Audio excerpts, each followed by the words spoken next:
Sir good evening. अभी एक social media पे अभी ज़ोरों शोरों से ट्रेंडिंग चल रहा है।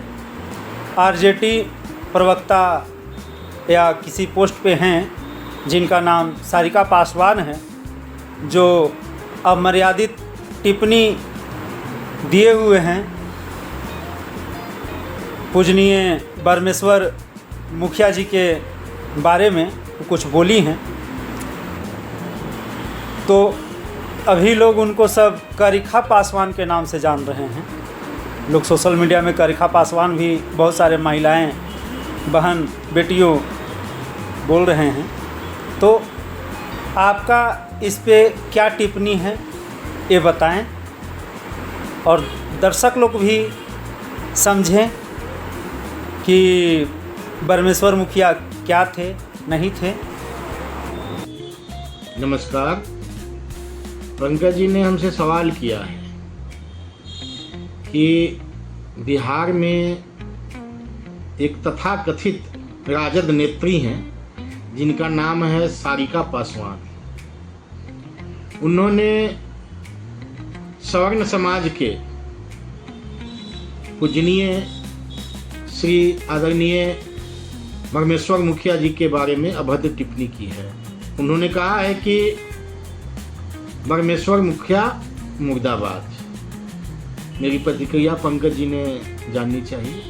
मैं तो इतना ही कहूँगा कि अभी एक राजनीतिक ट्रेंड चला हुआ है, जो राजनीति में दबा कुचला है। जो नेता लाइमलाइट में आना चाहता है वो इस तरह की कुछ विवादास्पद बातें कर देता है और वो लाइमलाइट में आ जाता है। यही हाल सारिका पासवान, मैं भी पहली बार नाम सुना हूँ। सारिका पासवान जी हैं जिनका पति से लगभग तलाक हो गया है, और ऐसे ही इनकी जो भाषा रही होगी इसको लेकर के मुझे लगता है जहाँ तक इनका अपने पति के साथ अनबन रहा होगा और विवाद बढ़ गया होगा, जो इनकी स्थिति तलाक तक आ गई। जहाँ तक बरमेश्वर मुखिया का सवाल है, सबसे पहले आपको ये जानना चाहिए कि ये बरमेश्वर मुखिया हैं कौन। और केवल सवर्ण समाज के लोग ही नहीं, खेती से जुड़े हुए किसान, चाहे वो किसी भी जाति धर्म के हों, उनके लिए बरमेश्वर मुखिया पूजनीय हैं। उनके लिए बरमेश्वर मुखिया को लोग भगवान की तरह मानते हैं। आपको याद होगा 90 के पहले का वो दौर, जब किसानों की खड़ी फसलों को नक्सली लूट के ले जाया करते थे, विरोध करने पे उनकी हत्या कर देते थे, उनके जमीनों पे लाल झंडा गाड़ देते थे। आपको पता होगा उसी दौर में किसानों की भूमि और उनके जमीन में लगी हुई फसलों की रक्षा के लिए बरमेश्वर मुखिया आगे आए और उन्होंने सभी किसानों को एकजुट किया। और एकजुट करने के बाद उन्होंने उनको नारा दिया कि सोना बेचो लोहा खरीदो। मतलब अपने घर में जो सोना रखे हो उसको बेचो और उससे हथियार खरीदो। अगर तुम्हारा वर्चस्व ही नहीं रहेगा तो तुम्हारे घर में सोना रख के भी क्या होगा। अपनी बात उन्होंने बखूबी लोगों को समझाई और उस समय लोगों को ये बातें समझ में आई और हथियारों का जखीरा जमा करना किसानों ने शुरू किया और एक पार्टी का नाम बना जिसका नाम था रणवीर सेना। रणवीरों की सेना ने नक्सलियों के छक्के छुड़ा दिए, काफ़ी नरसंहार हुए और ये नक्सली जो थे वो बैकफुट पे आ गए, जिसमें स्वर्णों की भी काफ़ी क्षति उठानी पड़ी थी। स्वर्ण समुदाय के भी काफ़ी लोगों की हत्या हुई। प्रतिरोध की ज्वाला दोनों तरफ जल रही थी और उसमें सैकड़ों हत्या हो चुकी थी। और इन हत्याओं को, इन नक्सलियों को राजनीतिक संरक्षण प्राप्त था, लेकिन किसानों की अस्मिता की रक्षा करते हुए बरमेश्वर मुखिया ने इस संगठन को काफ़ी सुचारू ढंग से संचालित किया और जिसके कारण क्या हुआ कि ये संगठन बिहार में काफ़ी सक्रिय रहा और नक्सलियों की उन्होंने दांत खट्टे कर दिए। और फिर नक्सली जो है ज़मीनों पे कब्जा करना और किसानों की हत्या करने की बात छोड़कर अब क्या हो गए हैं, वो नक्सली अपराधी बन गए। अब वे लेवी वसूलते हैं बड़े बड़े कंस्ट्रक्शन कंपनी से, बड़े बड़े ठेकेदार से लेवी वसूलते हैं। लेवी मतलब रंगदारी, अगर उसको अपनी भाषा में बात करें तो रंगदारी। आप देखना अक्सर घटनाएं देख रहे होंगे कि नक्सलियों ने फलाना जगह फलाने साइड पे हाईवा को जलाया, ट्रैक्टर फूंक दिया, पोकलेन फूंक दिया।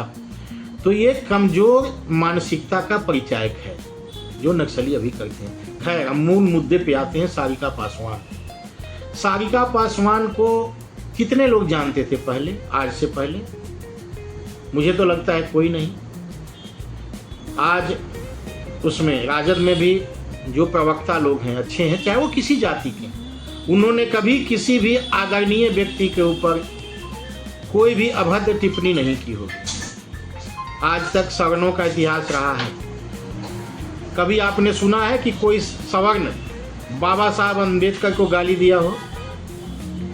कोई सवर्ण रामविलास पासवान को गाली दिया हो? कोई सवर्ण जगजीवन बाबू को गाली दिया हो? कोई सवर्ण मीरा कुमार जैसी नेत्री को गाली दिया हो या अपशब्द कहा हो? सवर्णों का इतिहास नहीं रहा। लेकिन सस्ती लोकप्रियता पाने के लिए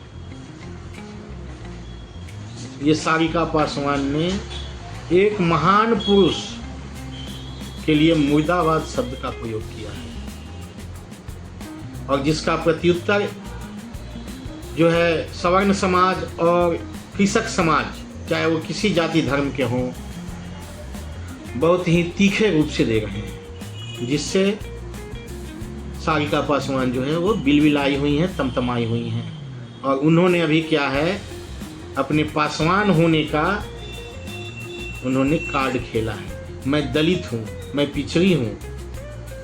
आप दलित हो, आप पिछड़ी हो, तो किसने आपको लाइसेंस दिया है कि आप किसी को गाली दो, किसी के प्रति आप अभद्र भाषा का प्रयोग करो? किसने दिया आपको लाइसेंस? आज एसटी एक्ट का दुरुपयोग हो रहा है। SC/ST एक्ट जो है उसका दुरुपयोग करके क्या आप सवर्णों को गाली देंगे? क्या किसी भी धर्म के मानने वाले लोगों को आप गाली दोगे? इसीलिए क्या ये एक्ट बना है? ये एक्ट ही बेकार है, जिसमें बिना छानबीन किए सजा होती थी पहले। अब बहुत बहुत धन्यवाद सर, जो आप अपना विचार रखें, इतने अच्छे तरीके से समझाएं।